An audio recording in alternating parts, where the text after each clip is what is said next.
આ તરફ સંઘ પ્રદેશ દમણમાં ક્લબમાં આગ લાગવાની ઘટના બની છે। દમણ બસ સ્ટેશન નજીક ક્લબમાં આગ લાગતા દોડધામ મચી ગઈ। 31st ને લઈને ક્લબમાં પાર્ટીનું આયોજન કરવામાં આવ્યું હતું અને અચાનક આગ ફાટી નીકળી। જો કે તુરંત જ આગ ઉપર કાબુ મેળવી લેતા મોટી દુર્ઘટના ટળી છે।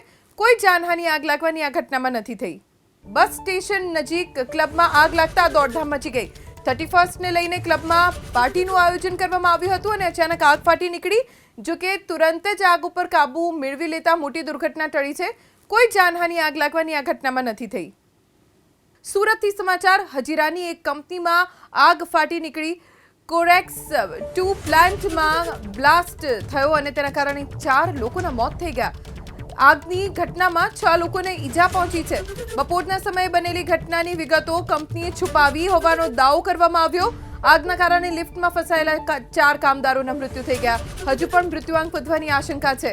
હજીરા પોલીસની ટીમ ઘટના સ્થળે પહોંચી છે અને સમગ્ર મામલે તપાસ કરી રહી છે।